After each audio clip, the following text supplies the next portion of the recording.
विश्वानि देवतेर्दुरितानि परासु यद भद्रं तन्नयासु।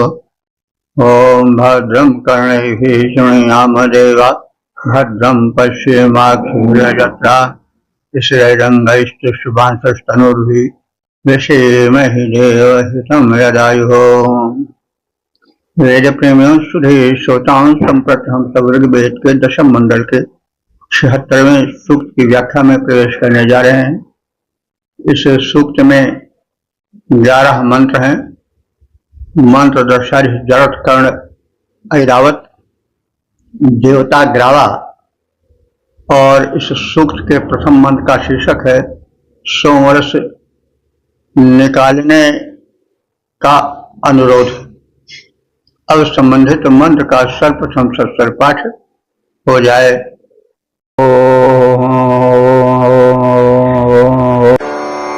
आवरंजस ऊर्जां व्योष्टेश्वेन्द्रं भरतो रोदसे अनक्तना उभे जथा नो अहने सचा भुवा सदः सदो परिपस्यात उद्भिदा।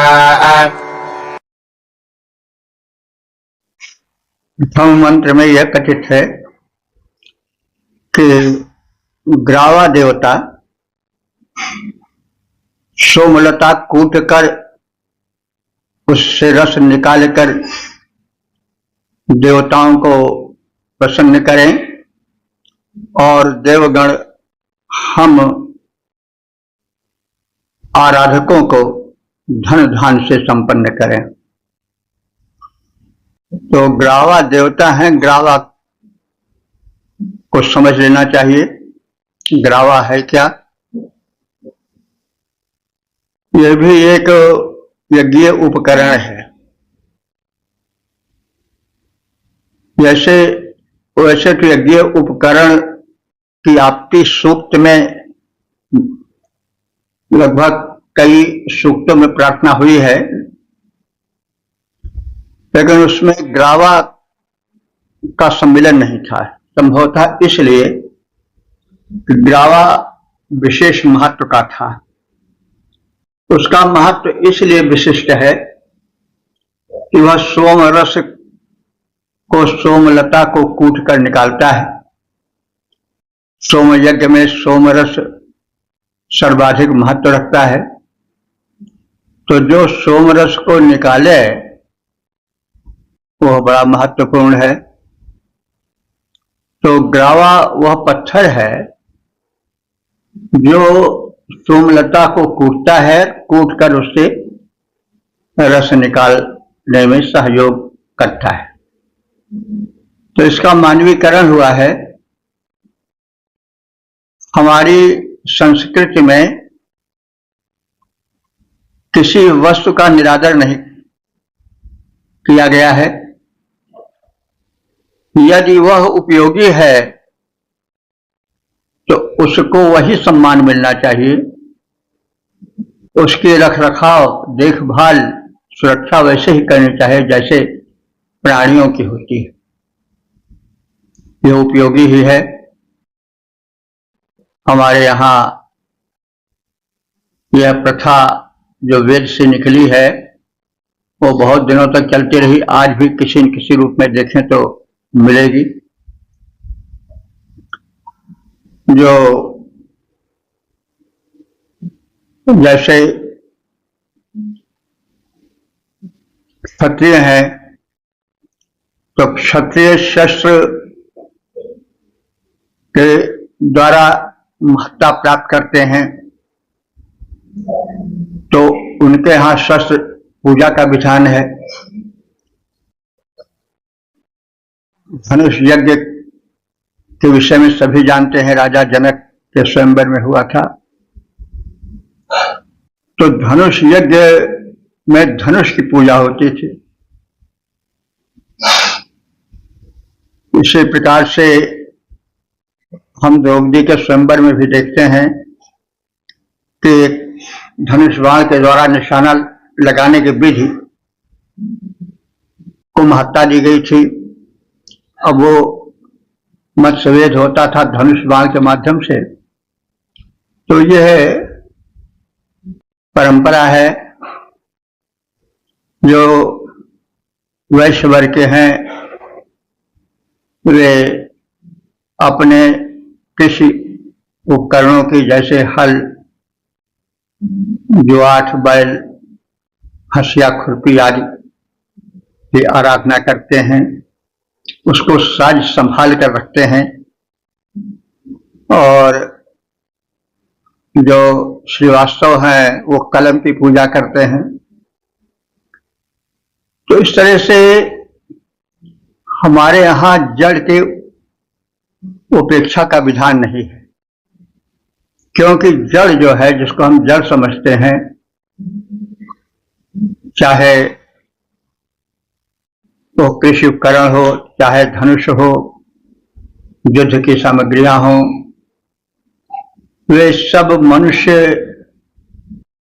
के उत्थान के और संरक्षण के काम में आते हैं, इसलिए वे पूज्य हैं। वैसे भी व्यवहार में देखें, यदि हम किसी भी क्षेत्र में हैं, संबंधित वस्तुओं का रख रखाव नहीं ठीक से करते हैं, तो वे हमारे अग्रसर होने में, उन्नत में ठीक से सहायक नहीं हो सकती। चाहे युद्ध के उपकरण हो, चाहे कृषि के उपकरण हो, चाहे लेखन आदि के उपकरण हो, तो सब का जो रख रखाव है वही पूजा है और वह आवश्यक है। पूज्य बुद्धि रखनी चाहिए। पूज्य बुद्धि न रखने से बड़ी हानि होती है। अब देखिए, कोई भी वस्तु जब पूज्य होती है तो उसमें देवत्व अपने आप प्रवेश हो जाता है। गुरु ग्रंथ साहब हैं, वो पूज्य किए गए तो उनमें ईश्वरत्व का आरोपण हुआ। पाषाण में देवत्व का आरोपण होता है। तो भावना का जब संयोग हो जाता है तो उसमें दिव्यता, देवत्व आ जाती है और जो आराधक है उसको मनोवांछित मिलता भी है। ऐसा न होता तो मंदिरों में, मस्जिदों में, गुरुद्वारों में, अन्य पूजा स्थलों में अनगिनत भीड़ न होती।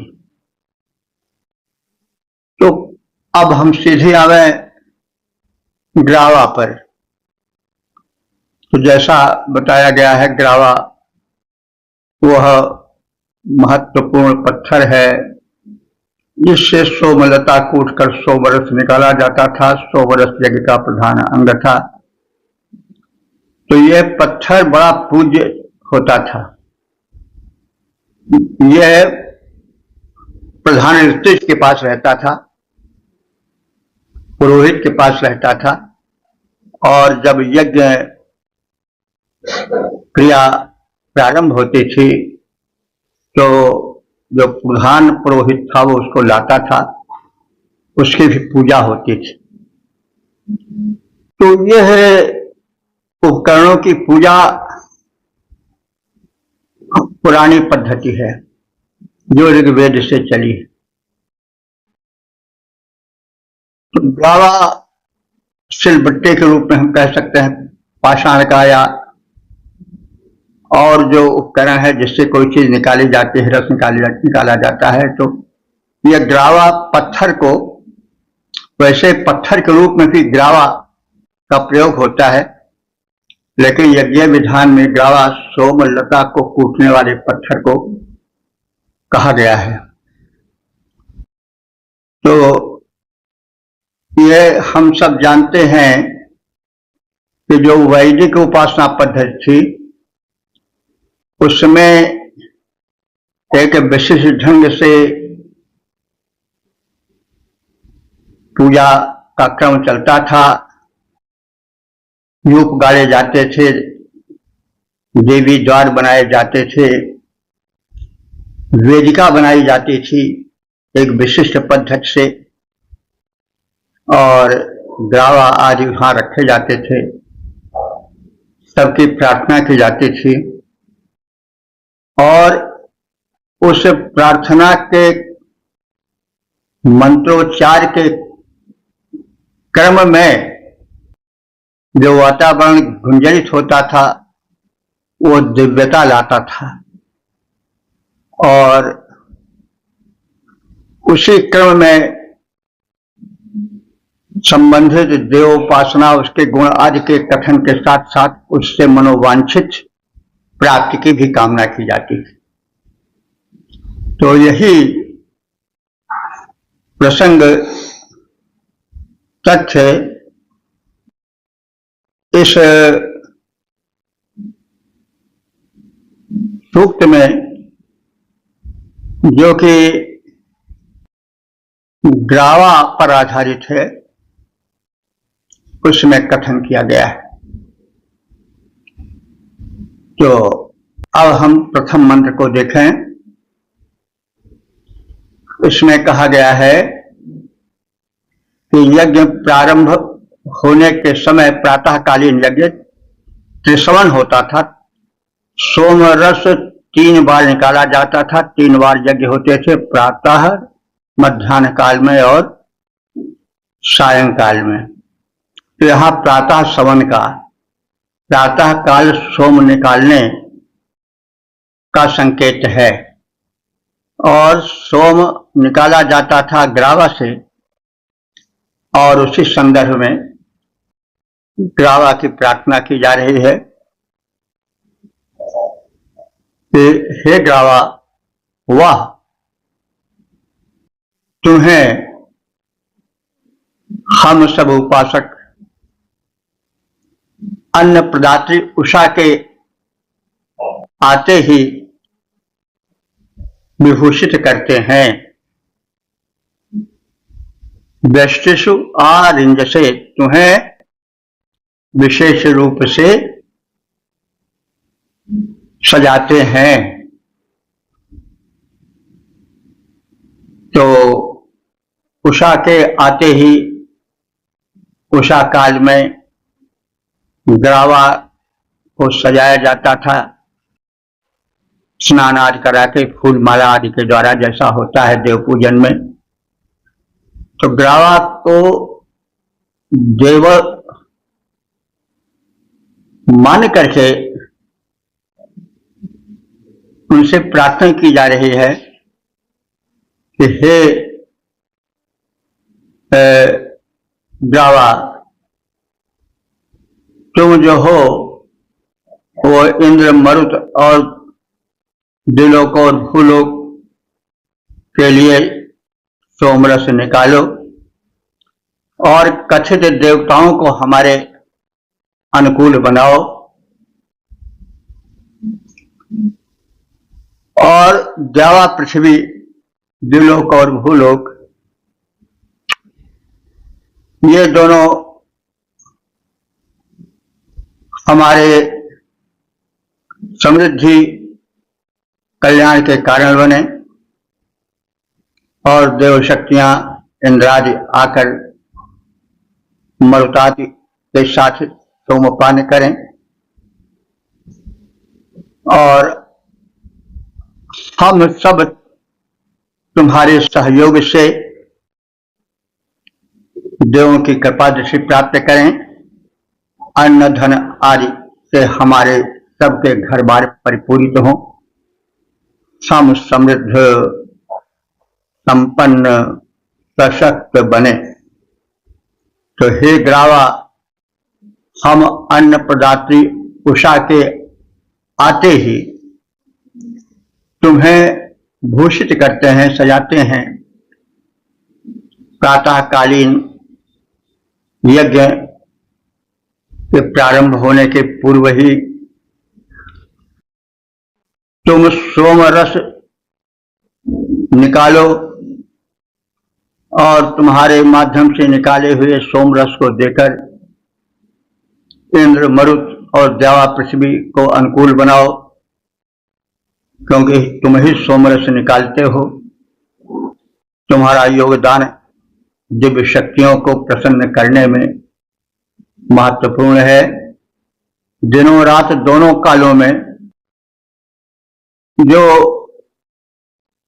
आती है, संयुक्त रहती है, जुड़ी रहती है, ऐसी देवा पृथ्वी घर घर में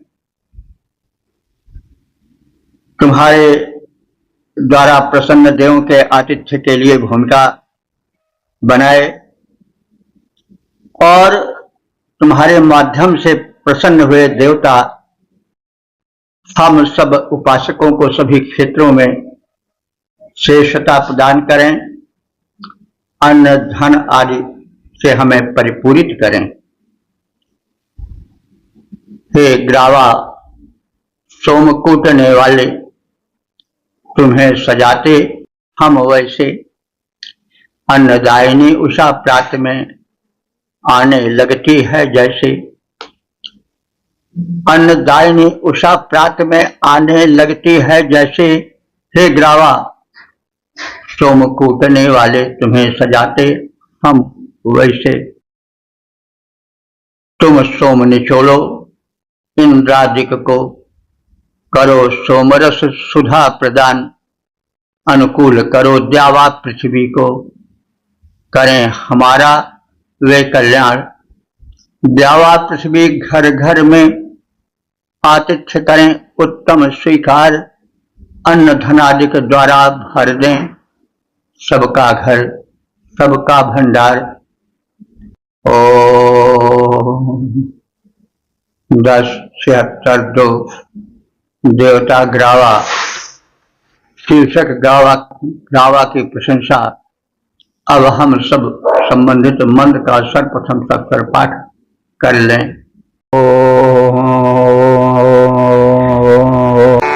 तदश्रेष्ठं सवनं सनातनात्यो न हस्तयतो अद्रिः सोदरे विदध्या अर्यो अभिभो दिवंस्यम् महोराजे चित्तरते जधर्मतः।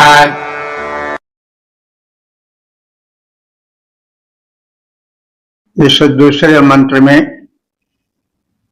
ग्रावा जो सोमरस निकालने का साधन स्वरूप पत्थर है, वो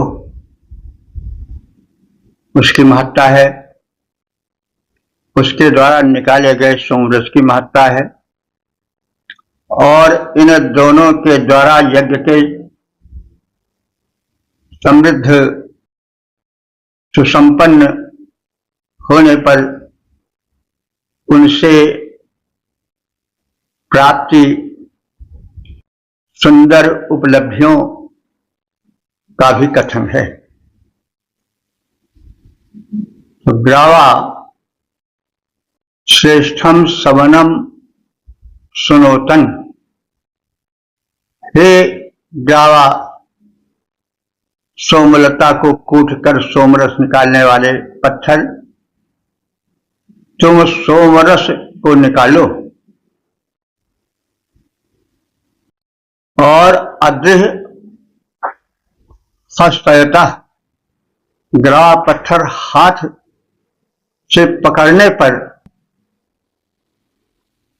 अत्यह न, अत्य कहते हैं अश्व को, तो वो सजे हुए अश्व के समान सोतर माने वश में हो जाता है।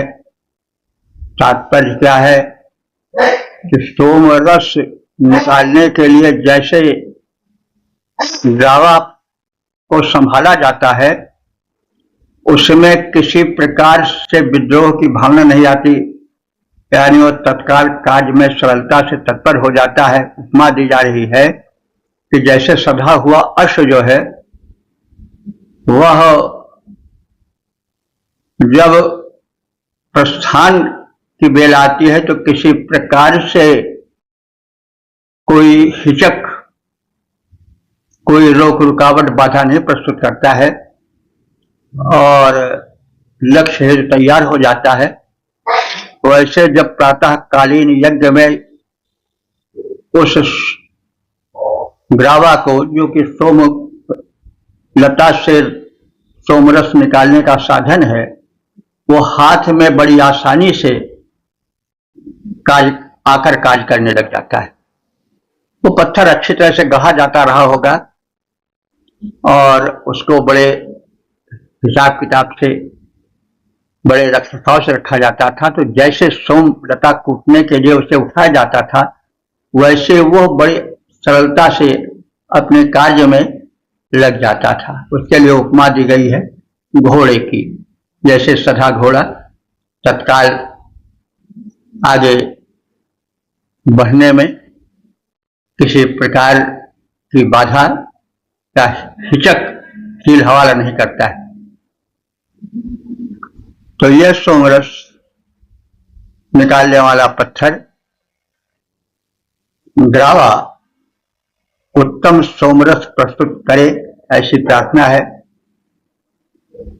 और उसके माध्यम से निकाले गए सोमरस द्वारा यजमान देवताओं को प्रसन्न करें और शत्रुओं को परास्त करने का बल प्राप्त करें। श्रेष्ठ सोमरस निकालने वाला पत्थर हाथों से पकड़ने पर सधे हुए अश्व के समान नियंत्रित ही रहता है।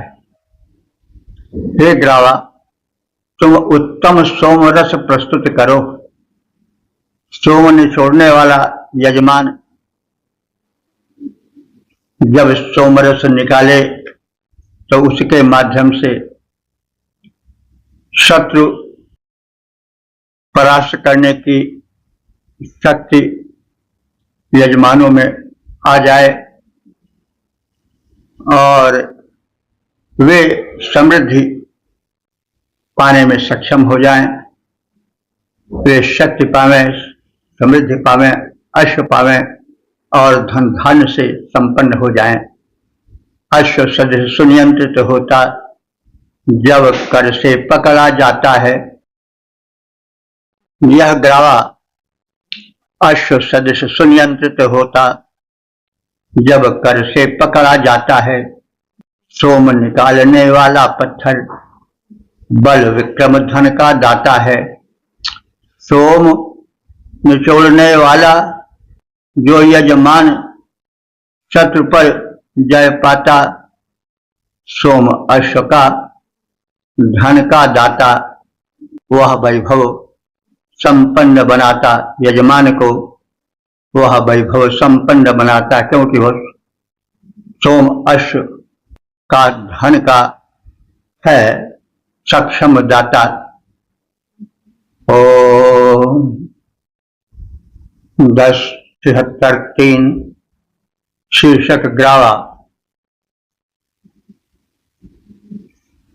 देवता ग्रावा और कल्याणार्थ सोम रस निकालने का अनुरोध और संबंधित मंत्र का सर्वप्रथम सत्तर पाठ हो जाए। तदेभ्यस्य सवनम् विवेदपोजधा पुरामनवे गातुमश्रेत गो अर्णसित्पाष्ट्रे अश्वनिर्णिज प्रेमध्वरेष्वध्वराम् अशिश्रयः। इस तीसरे मंत्र में सोमरस की उपयोगिता, उसके माध्यम से मिलने वाली सुख संपदा एवं अन्य अनुदानों का कथन है। इस संदर्भ में कहा जा रहा है कि यथा माने जैसे, पुरा माने पहले पुरातन काल में, मनवे महाराज मन के लिए गातुम अश्रित यज्ञ में सोमरस निकाला गया था और सवनम सोमरस का विधिवत सवन हुआ था और गो अरणासी उसके फलस्वरूप जो थे वो गायें मिली थी, अश्व माने घोड़े मिले थे, वैसे ही अब हम सब चाहते हैं कि अध्वर इस यज्ञ में आशीष हम सब देवाश्रय प्राप्त करें और उनसे धन धान्य सुख समृद्धि प्राप्त करें। तो यहाँ पर गो अराशि, गो रूप में, तो गो गाय को भी कहते हैं, इंद्रिय को भी कहते हैं। तो हमें गाय मिले, हमें इंद्रियों में शक्ति मिले, और अश्व माने घोड़े होते हैं, हमको घोड़े मिले, और अश्व शक्ति का भी प्रतिरूप माना गया है। शारीरिक और मानसिक बल भी मिले। यज्ञ में सोमरस द्वारा देवों को प्रसन्न किए जाने पर, तो अश्व माने शक्ति, वैसे घोड़ा तो होता ही है, शक्ति भी होती है। आज भी शक्ति का मापन कैसे होता है? अश्व शक्ति यानी हाथ पावर के द्वारा। तो अश्व प्रतीक रूप में शक्ति का माध्यम है, शक्ति का स्वरूप है। तो हमें गाय मिले और गो माने इंद्रियों में शक्ति मिले, शारीरिक शक्ति मिले, मानसिक शक्ति मिले, और त्वष्टा प्रसन्न हो, सृजन सामर्थ्य और जो कार्य कुशलता है उसको प्रदान करने वाले जो त्वष्टा नाम के देवता हैं, उनकी कृपा दृष्टि प्राप्त हो, और अविनाशी सोमरस का यज्ञ में सदुपयोग हो। तो जैसे पुरातन काल में ऋषि मनु के यज्ञ में सोम रस प्रस्तुत किए थे, वैसे इस यज्ञ में भी निचोड़ा गया सोम रस जल आदि पदार्थों को मिलाकर सुशोभित किया जाए, परिष्कृत किया जाए, संस्कारित किया जाए, और उसके माध्यम से देव शक्तियों को प्रसन्न किया जाए। गाय मिले अथवा गो माने इंद्रियों में शक्ति आए, अश्व प्राप्त हो अथवा अश्व के समान शारीरिक और मानसिक बल मिले। अश्व बल का भी प्रतीक है। और सोम त्वष्टा पुत्रों यानी जो सृजन सामर्थ्य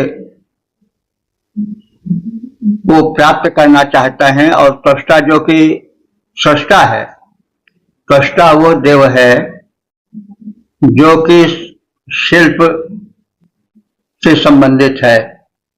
तो यह जो संसार है एक शिल्प ही तो है, और इस शिल्प को रंग बिरंगी जो उषाएं हैं, संध्याएं हैं, रंग बिरंगे जो पुष्प हैं, जो तरह तरह के पक्षी हैं, ये सब उस त्वष्टा के कारीगरी के शिल्प शक्ति के ही तो परिणाम है। तो हमें उस त्वष्टा की कृपा मिले जिसने यह रंग बिरंगा संसार आकर्षक सृष्टि का स्वरूप तैयार किया है। तो हम उस त्वष्टा के पुत्र बने। शिल्पगत जो सामर्थ्य है, जो शक्ति है, ऊर्जा है, उसको प्राप्त करें, और इस प्रकार से इस ग्रावा के माध्यम से निकाले गए सोमरस के माध्यम से हम वो सब कुछ प्राप्त करें जो जीवन के लिए आवश्यक है। मन के यज्ञों में पहले प्रस्तुत था सोम हुआ, जैसे जल मिश्रित यह सोम यज्ञ में अब भी प्रस्तुत हो, वैसे तन मन इंद्रिय परिमार्जन करता, शक्ति बढ़ाता है, त्वष्टा पुत्रों के बलवर्धन में उपयोग दिखाता है। हम सब त्वष्टा के पुत्र ही हैं। जितने शिल्प प्रेमी हैं वो उस जो शिल्पकार है उसकी जो शिल्प शक्ति है उसमें विविध शक्तियां हैं, लेकिन एक शक्ति है शिल्प शक्ति, तरह तरह के कारीगरी रचना की जो दक्षता होती है वो उसी दक्ष त्वष्टा के सृजन शक्ति के किरण स्वरूप जीवन में आती है। तो इस प्रकार से ग्रावा के माध्यम से निकाले गए सोमरस से प्रसन्न देवताओं से प्राप्त विभूतियों का कथन हुआ है।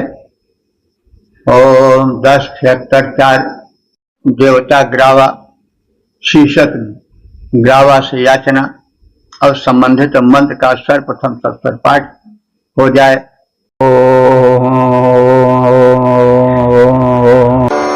अपहत रक्षसा भङ्गुरावतस्क भाजत निर्वृतिम् सेधतापतिम् आनो रजिम् सर्ववीरम् सनातनदेवाव्यम् भरत श्लोकमग्रजः।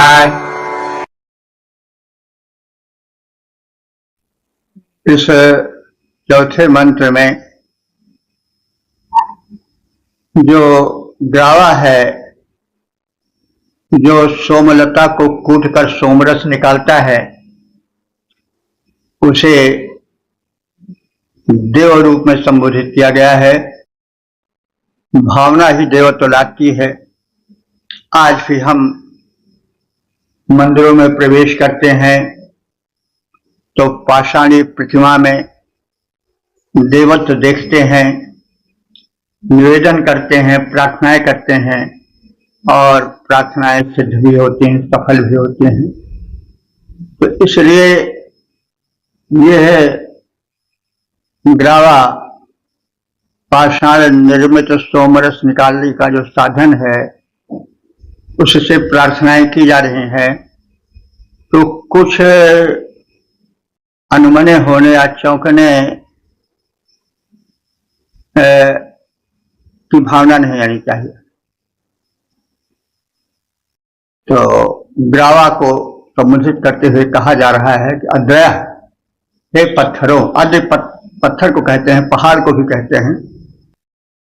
तो वैसे ग्रावा भी पत्थर के ही अर्थ में आता है, लेकिन यहाँ ग्रावा से सीधे अर्थ सोम कूटने वाले पत्थर से है, पत्थर का बना ही होता है।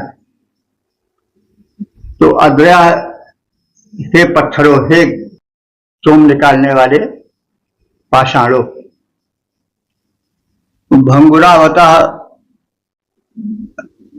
रक्षसा, तुमसे प्रार्थना है कि तुम भंगुरावता माने विध्वंसक, रंग में भंग डालने वाले, रक्षसा माने राक्षसों को अपहृत हरण करके मार डालो, उनके प्राणों का हरण कर लो।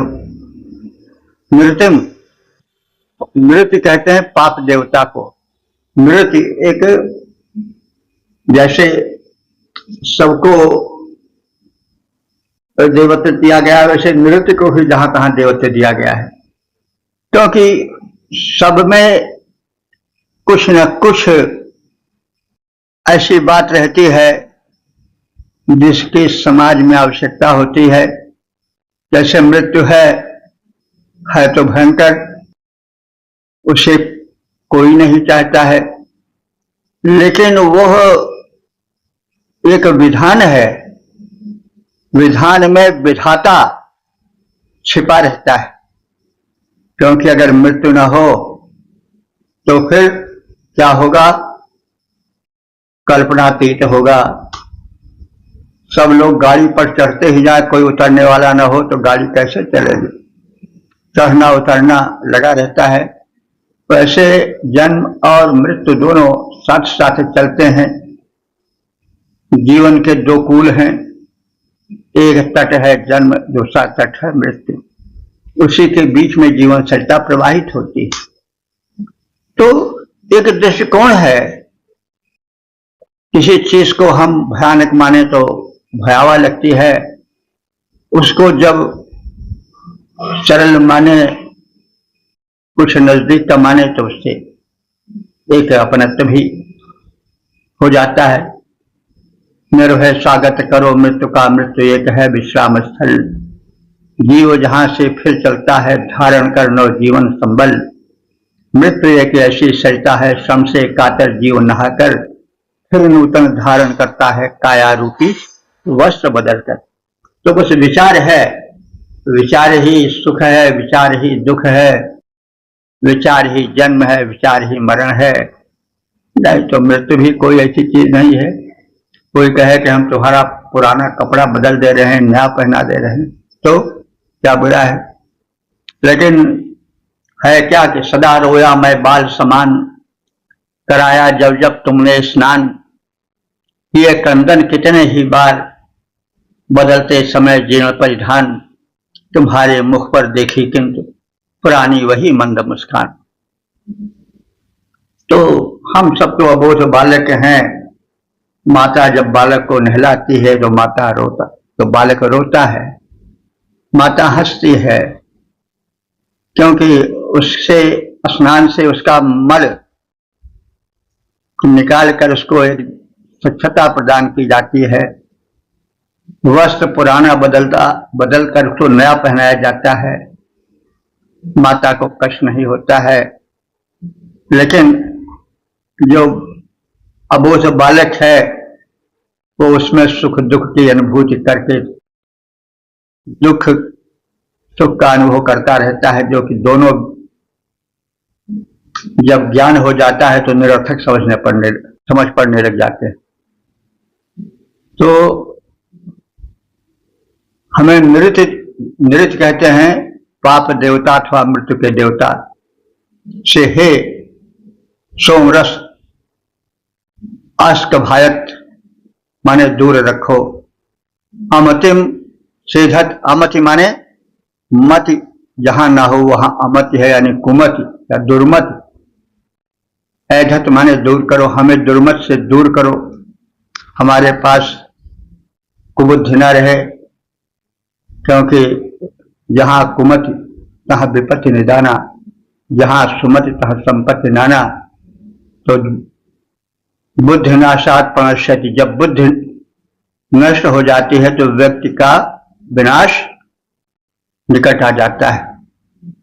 तो इसलिए कहा जा रहा है कि हमें जो अमति हो, दुर्मति हो, कुमति हो, उसको अधत माने दूर करो।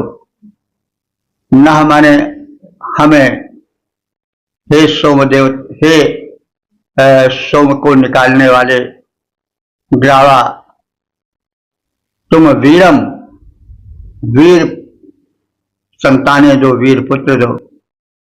रईम धन प्रदान करो, रई माने धन,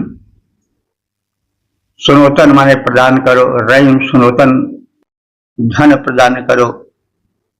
देवाव्यम देवों को प्रसन्न करने वाला, श्लोकम श्लोक माने यश प्रदान करो, हमें उत्तम यश मिले, जिसको देख करके देव शक्तियां प्रसन्न हो, तो ऐसा हमको श्रेष्ठ कोट का यश प्रदान करो। हे ग्रावा, तुम विध्वंसक राक्षसी शक्तियों का वध कर डालो, पाप देवता नृत्य को दूर करो, हमसे दुर्मति दूर करो, हमें वीर पुत्र दो और उसके साथ ही साथ धन ऐश्वर्य भी प्रदान करो। देवों को प्रसन्न करने वाला सूर्य से प्रदान करो। हे ग्रावा, ध्वंसक दैत्यों को मार भगाओ, पाप देवता नृत्य न आए दूर हटाओ। हमें वीर सुत युत वैभव दो, दुर्मति दूर करो। हमें वीर सुत युत वैभव दो, दुर्मति दूर करो। देवों को प्रसन्न कर देने वाला सुयश भरो। ओम 10 कर पाठ देवता ग्रावा शीर्षक ग्रावा की महत्ता और संबंधित मंत्र का सर्वप्रथम सत्तर पाठ हो जाए। दिवश्चिता वामवत्तरेभ्यः बिभ्रणाजिदाश्वपस्तरेभ्यः वायोश्चिदा सोमनभस्तरेभ्यो अग्नेश्चिदर्चविदवृत्तरेभ्यः। इस पंचम मंत्र में ग्रावा की उपासना की गई है और उनके गुणों की गणना की गई है, उन्हें परम सशक्त बताया गया है और सोमरस निकालने का कार्यभार उन पर होने के कारण उनकी विशेष महत्ता का कथन किया गया है, क्योंकि सोमरस से ही देवता प्रसन्न होते हैं। सोमरस के विषय में बहुत बताया गया है। सोमरस एक रस तो ही है, पौष्टिक रस है, जो उस वैदिक युग में उपलब्ध था लेकिन आज नहीं उपलब्ध है किन्हीं कारणों से। तो हम सोमरस के स्थान पर ऊर्जा से युक्त चढ़ावों को समझें और ऊर्जा से युक्त वस्तुओं के सेवन से संबंधित अर्थ से युक्त हों, उससे जुड़ें। तो हे सोमरस, तुम जो हो वो हो दिवाचित, दिवा हमारे दिन कर, दिनों को बनाने वाले सूर्य से भी अधिक तेजस्वी हो। अमावत तरे भया, उनसे भी अधिक तुम में तेजस्विता है।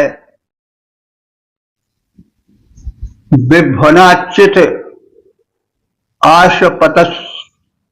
आशपस्तरेभ्यः, विभ्वनाचित मने सुधन्वा के पुत्र विभु, तो विभ्वनाचित तो विभु नाम के एक राजा थे जो कि सुधन्वा के पुत्र थे, वही विभु से विभ्वनाचित।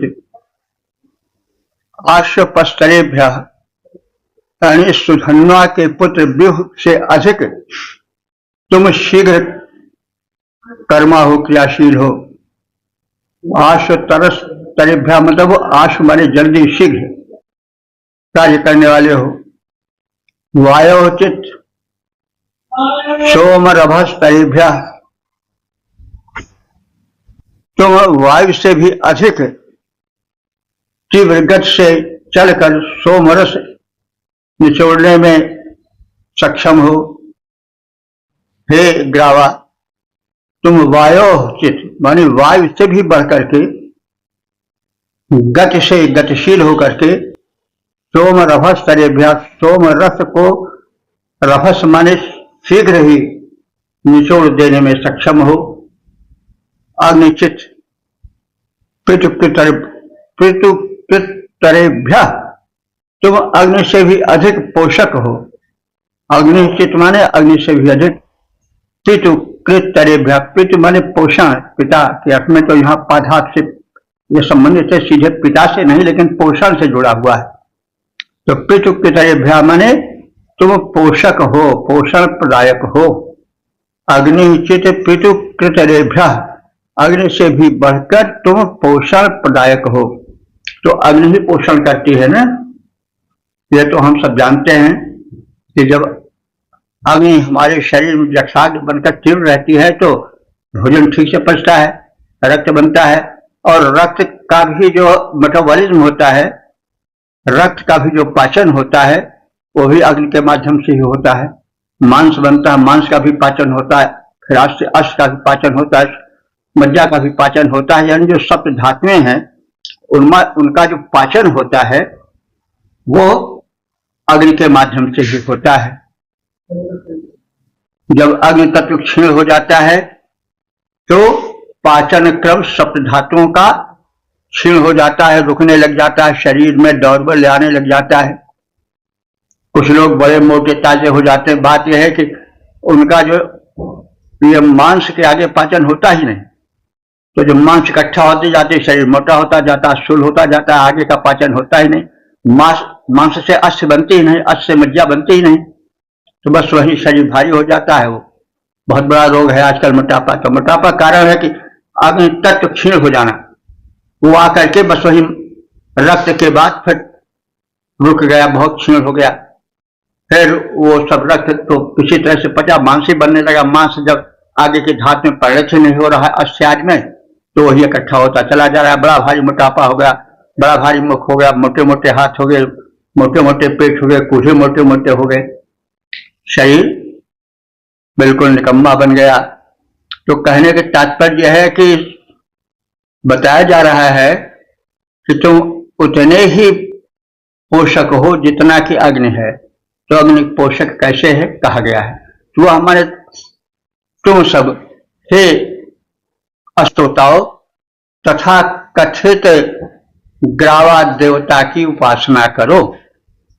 तो जो ग्रावा सूर्य से भी अधिक तेजस्वी है, जो ग्रावा सुधन्वा के पुत्र विभु से भी बढ़कर क्रियाशील हैं, सोमरस निचोड़ने की क्रिया में वायु से भी अधिक गतिशील बन जाते हैं, तथा अग्नि से भी बढ़कर अन्न अर्थात पोषण प्रदायक हैं। हे स्तुतिकर्ताओं, देवों की संतुष्टि हेतु ऐसे ग्रावा कि तुम सब उपासना करो, जो रवि से अति तेजस्वी, जो रवि से अति तेजस्वी, जो विभु से बढ़कर हैं क्रियाशील, जो वायु से अधिक वेगवान, अभिसमय क्रिया में क्रियाशील, जो अग्नि से अधिक पोषकता, जो अग्नि से अधिक पोषकता करता रहता, सबको प्रदान, देवों की तुष्टि हेतु ऐसे ग्रावा का करिए यशोगान। तो जैसे कहा गया अग्नि जो है वो पोषण करती है, कैसे, जैसे बताया गया है, सूक्ष्म रूप से वो शरीर में सात सप्त धातुओं को पचाती है और मुखमंडल पर तेज लाती है, शरीर में ऊर्जा रखती है, आदि आदि विषय में बहुत कुछ कहा गया है। और 10 76 छा देवता ग्रावा शीर्षक दिव्यता हेतु प्रार्थना। अब संबंधित मंत्र का सर्वप्रथम सत्तर पाठ हो जाए।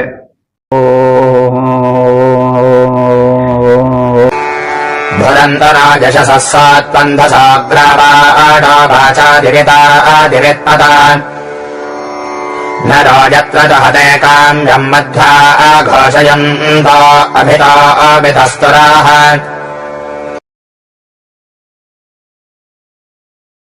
इस छठे मंत्र में यज्ञीय वातावरण के चित्रण के साथ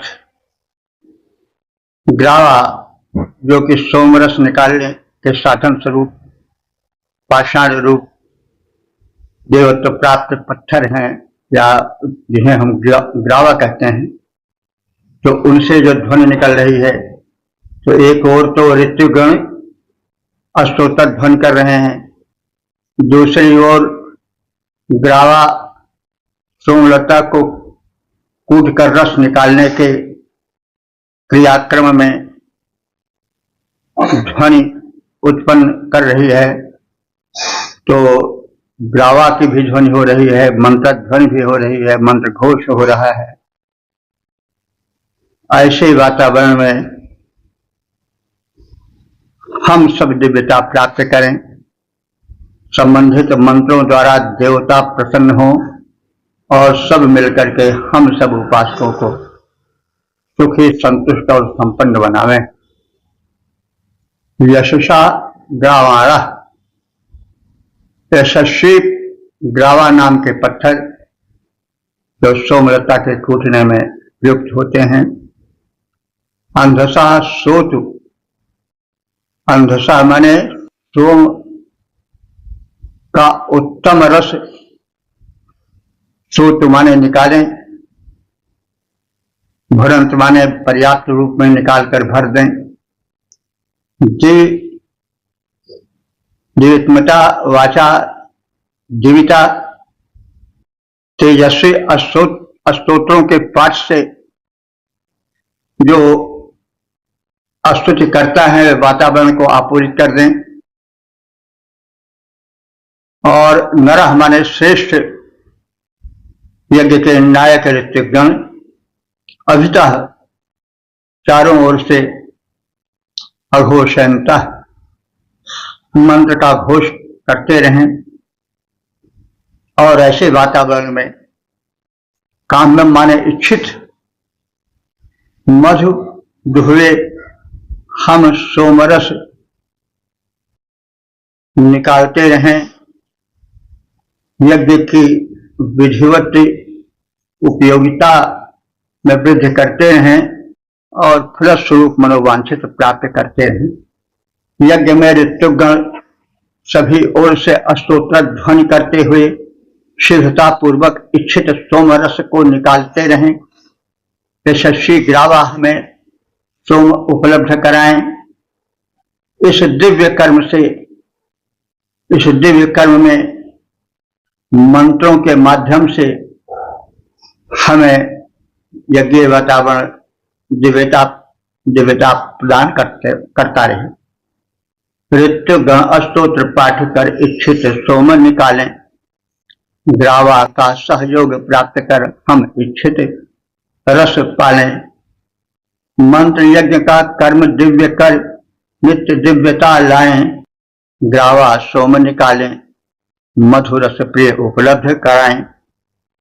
इस प्रकार से ग्रावा के माध्यम से सोमरस निकले, मंत्र पाठ के दौरान दिव्य यज्ञ संपन्न हो और हम याज्ञिकों को यजमानों को दिव्य उपलब्धियां होती रहें आदि का कथन है।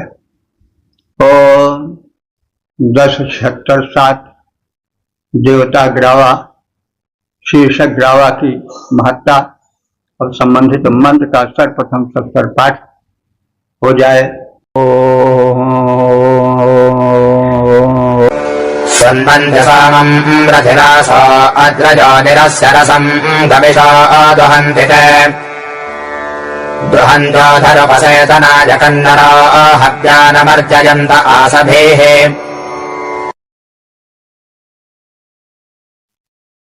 इस 7वें मंत्र में यज्ञीय वातावरण की सजीवता को प्रस्तुत करते हुए सोम अभिषेक का दृश्य, सोमरस निकालने का दृश्य और देव शक्ति के आराधन और उससे प्रसन्न होने की भावना का सुंदर अभिव्यक्तिकरण है। तो रथरासा अद्वय, अद्वय माने वही अद्वय अर्थात ग्रावा पत्थर। रथरासा माने जो कि सोमलता से सोमरस निकालने के लिए रथरासा माने रथवत चल रहे हैं अर्थात गतिशील हैं। रथरासा अद्वय, वे गतिशील ग्रावा नाम के पत्थर जो कि देवत्व प्राप्त है इस मंत्र में। सोमम सुन्वंत, यज्ञ में सोमरस को निकालते हैं। गविशा, और उधर स्तुति की इच्छा करते हुए जो ऋत्विकगण हैं वे उपसेचनाय, अग्नि के तर्पण के लिए सोमरस के उपयोग की चेष्टा कर रहे हैं। ऊझा दुहंती, और सोमलता से, ऊझ कहते हैं वह स्तन को, तो सोमलता के स्तन से सोमरस निकाला जा रहा है, दुहा जा रहा है, यह रूपक है। तो ऊझा दुहंती, सोम लता के स्तन से सोमरस निकालने वाले दुग्ध की भांति सोमरस का दोहन कर रहे हैं। तो ग्रावा पत्थर सोमरस निकाल रहे हैं। अस्तोत्र पाठी अस्तोत्र का पाठ कर रहे हैं और सोमरस के द्वारा अग्नि का तर्पण भी किया जा रहा है, यानी अग्नि को सोमरस की आहुति भी दी जा रही है। और इन सब प्रयोजनों के लिए उस याज्ञिक भूमि पर सोमरस के दोहन का, निकालने का, उसके परिष्करण का भी क्रम चल रहा है। संस्कारित करने की क्रिया भी चल रही है। सोमरस के सोम निचोड़ने वाले ऋषि लोग प्रार्थनाएं कर रहे हैं, उच्च स्वर में मंत्रोच्चारण कर रहे हैं और सोमरस पान जन्य पवित्रता को भी धारण कर रहे हैं। चालित पत्थर सोमलता को कुचल सोमरस टपकाते, चालित पत्थर सोमलता को कुचल सोमरस टपकाते, स्तोत्र पाठ की इच्छा करते, तर्पण का कारण बन जाते। सोम निचोड़ने वाले ऋत्युगण ऐसा उपाय अपनाते, अवशिष्ट सोमरस पीकर पवित्रता धारण करते हैं, सुख पाते। ओम 10:76:8 देवता ग्रावा शीर्षक धन वैभवार्थ प्रार्थना। अब संबंधित मंत्र का सर्वप्रथम सत्तर पाठ हो जाए।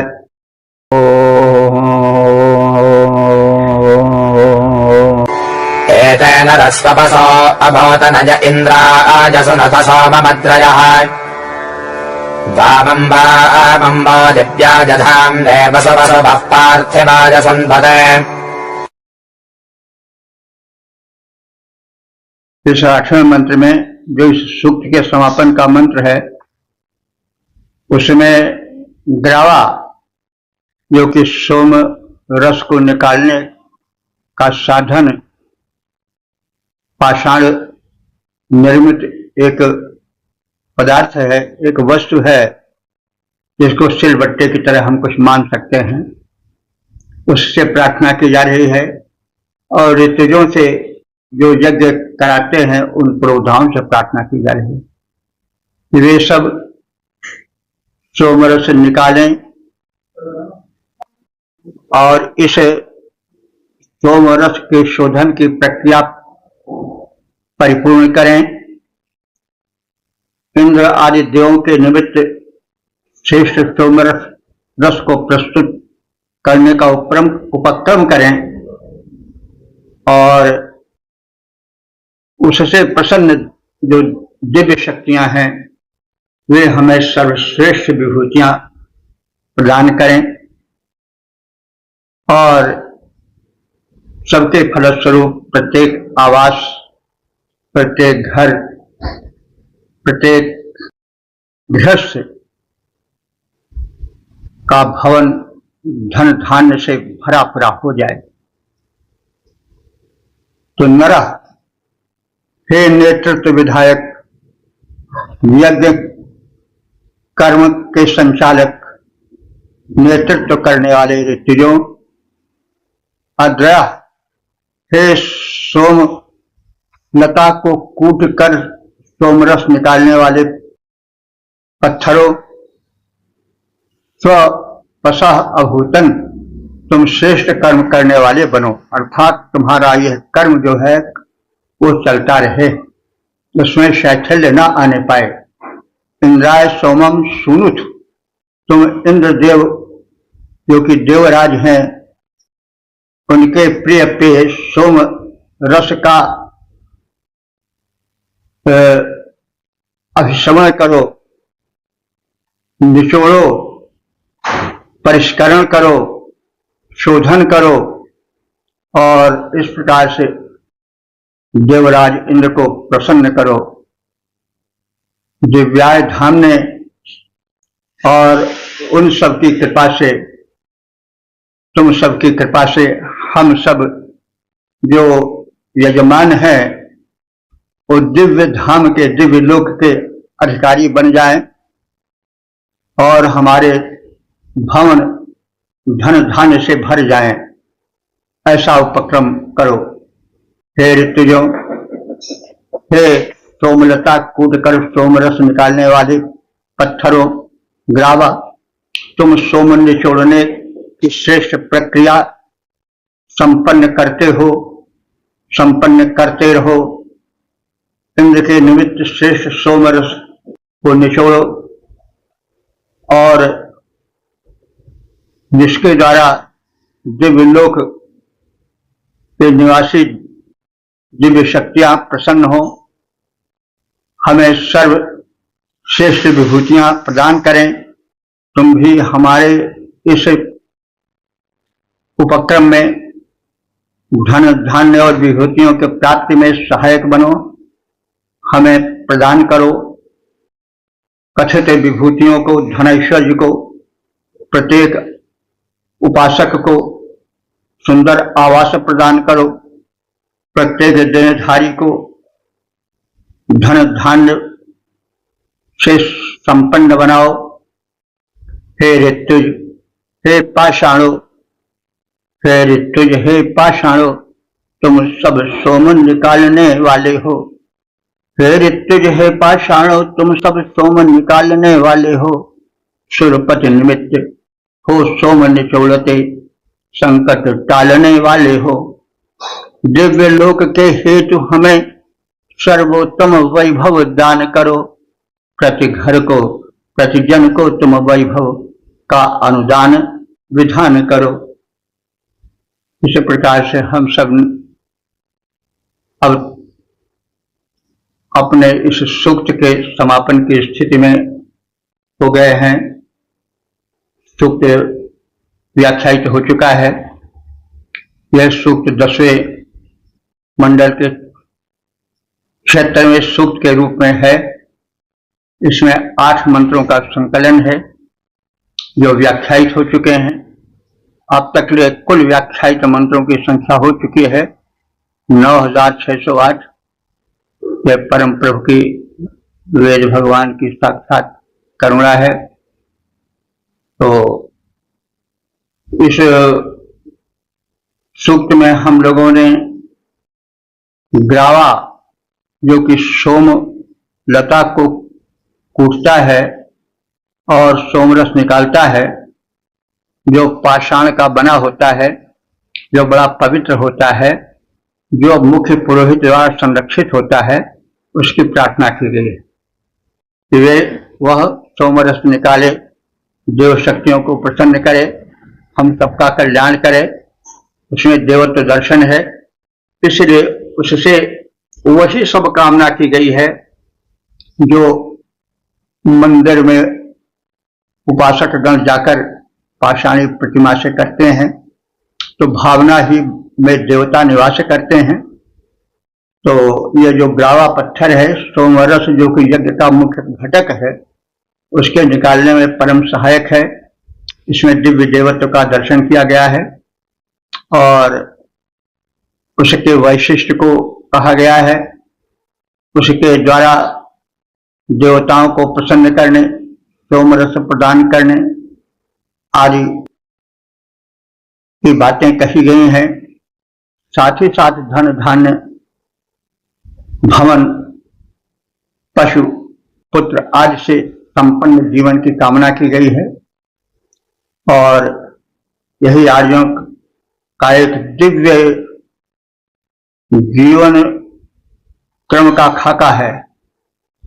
हमारे जो ऋषि हैं वैदिक, वे लोक और परलोक दोनों को संवारने की चेष्टा करते हैं। एक श्रमशील जीवन, एक प्रार्थना भरा जीवन, एक विभूति भरा जीवन, एक मानवता से परिपूर्ण दिव्य जीवन की कामना करते हैं, जहाँ मुखमंडल पर स्वास्थ्य मुस्कराए, जहाँ हृदय में हर्ष हिलोरे ले, जहाँ जीवन सुख शांति और समृद्धि के साथ क्रीड़ा करे, जहां दान और ध्यान, कर्म, उपासना की सम्मिलित धारा प्रवाहित हो, जिसमें स्नात जीवन पवित्र बने और दिव्यता को धारण करे। ऐसे पूर्ण जीवन का, उसके एक खाके का, एक प्रारूप का दिव्य चित्रण वेद मंत्रों में है।